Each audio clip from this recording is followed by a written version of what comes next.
So corporations could sue the government under India's deal, campaigners have warned. I'm going to read into this story from the Byline Times, you guys. Let's go.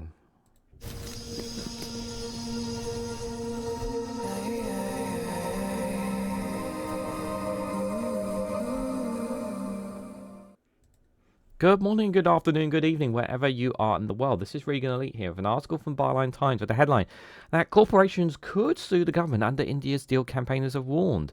They say it warns that it risks creating a system of corporate courts. Very interesting. Guys, while you're here, make sure you hit the like button and share it across social media so others are notified of this video. So, when the India deal was announced, it was obviously big deal up by both sides as a big win, that it was going to be really beneficial to the UK economy. And to be honest, like, it's not really in terms of some of the other trade and cooperation agreements that we have with other countries outside the European Union. It's not that like game changing sort of thing, and as has been said, that the benefits of it won't take in place until at least 2040, and it's not that much of a boost to our GDP as well for the economy anyway.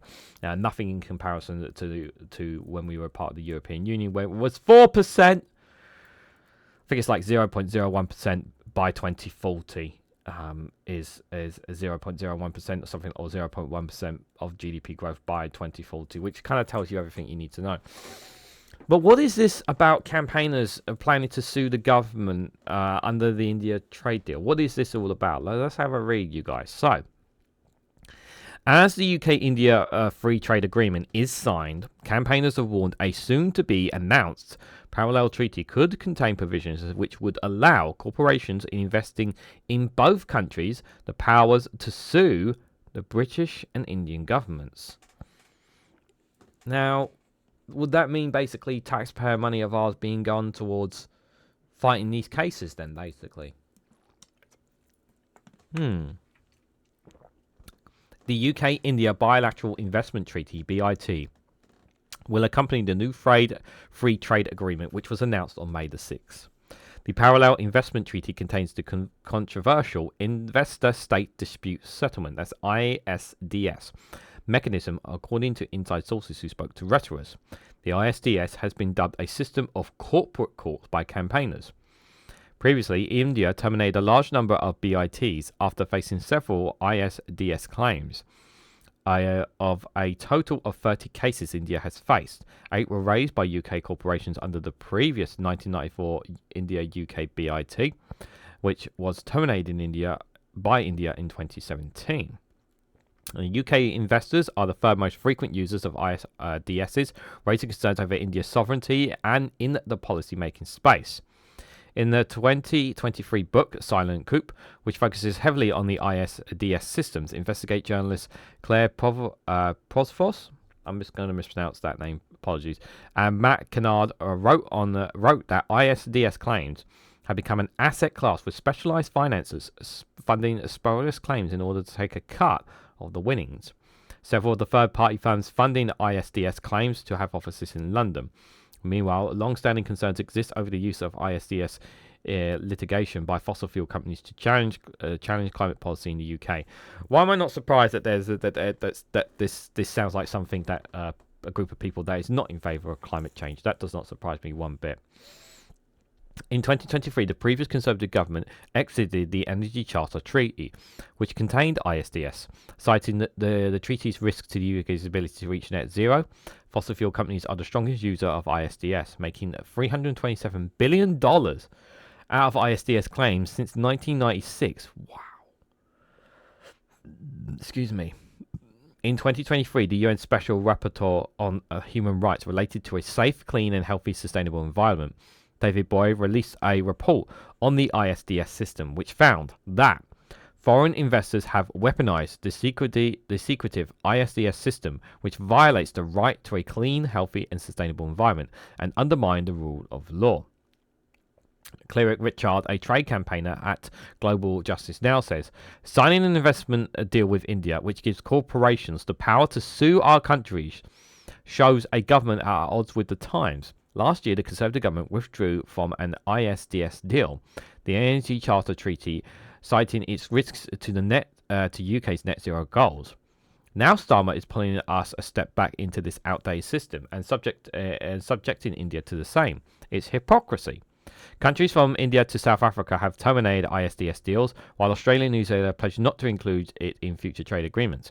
It is highly concerning that this is a priority for the UK, when it is widely accepted that ISDS ties governments' hands, leaving them with little room to enact the policies we need to face today's crises. This treaty cannot go ahead and MPs should reject it. Other concerns including a risk to the UK steel industry, into which the Indian firm Tata Steel retains significant investment. According to campaign groups opposed to ISDS, just as Trade Minister Justice Movement, investment treaties containing ISDS provisions usually contain a fair and equitable treatment clause, which companies can use to sue over unfair competition as a national preference in the industrial policy. That sounds really bad. That sounds like a lot of taxpayer money being thrown away the more I think about this ISDS. While this would not affect decisions before the signing of the treaty, it could affect future decisions to protect UK steel. Investment arbitration reporter reports that there were widespread rumours within the legal industry that the British government is being sued over an arbitration call under the ISDS system by a Russian oligarch over the UK sanctions imposed on certain Russian nationals following the 2022 invasion of Ukraine. What? The government is getting sued. Wow. That's oh my god. The Department of Business and Trade, the BTD, refused to confirm or deny whether it had held the information requested by AI reporter following the Freedom of Information request they lodged, asking if the government was indeed being sued by a Russian oligarch. The Department of Business and Trade do not respond to Byline Times questions on the verdict of the rumour.